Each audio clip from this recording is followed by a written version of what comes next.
Welcome to the Zen Presenter. I am Dr. Arian Richard and I am from Australia.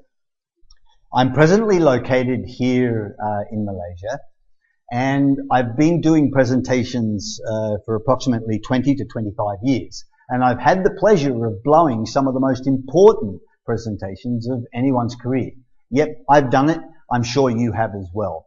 And I vowed after the last time that I blew a presentation, it was for marketing, that I would never let it happen again by allowing myself to zone. Now, I want to talk to you about that later.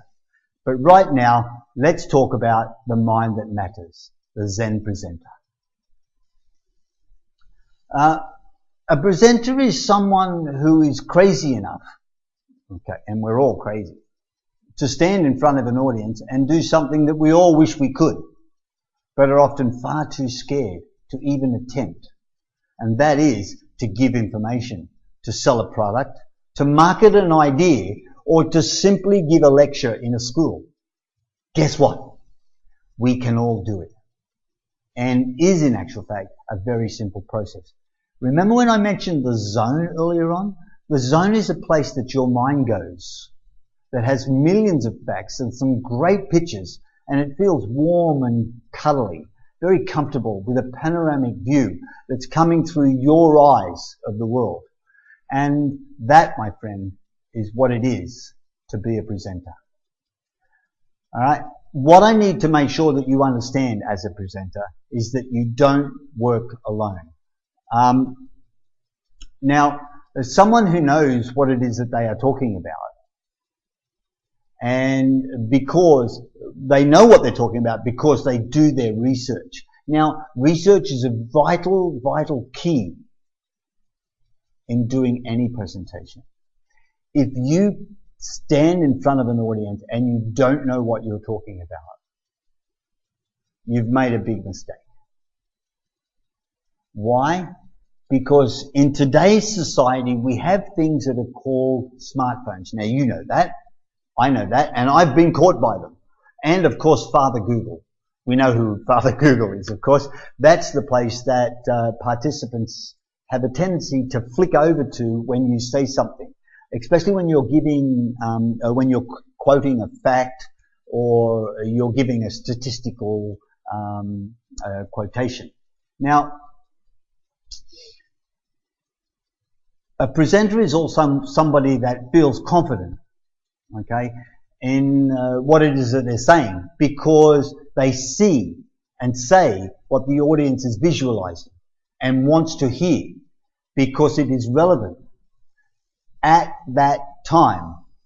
Now, again, here we have to be very, very careful as well, because we have to make sure that we go to that place that I was telling you about, the zone. Now, the zone is, as I said to you, it's a place you feel comfortable. It's a place that you feel warm, where you can speak quite freely. It's making the audience part of your relationship within the presentation.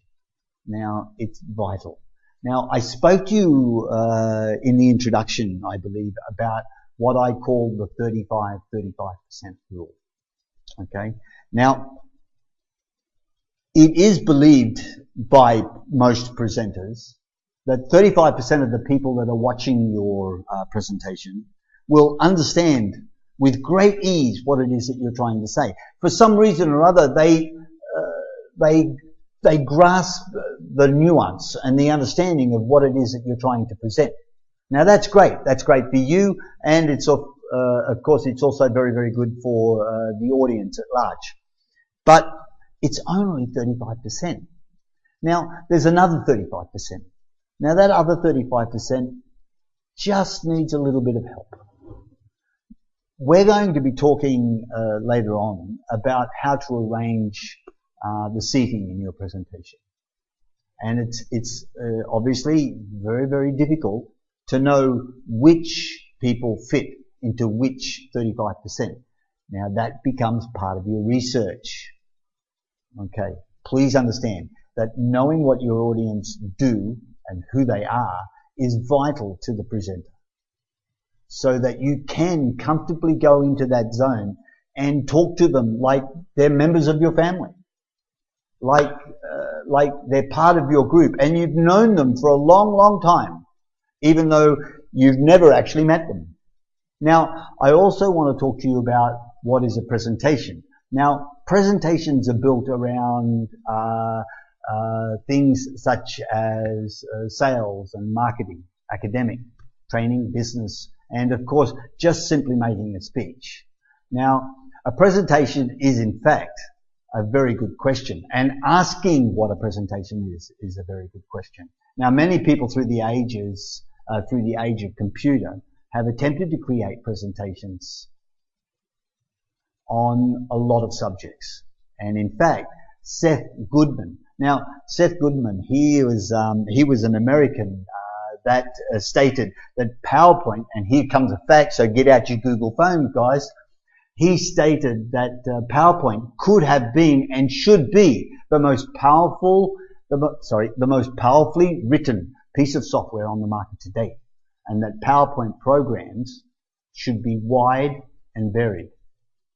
Oh, by the way, Seth Goodman also made a fortune writing a book about the very best and the very worst of presentations ever written. And no, I'm not in the book for the worst presentation ever written.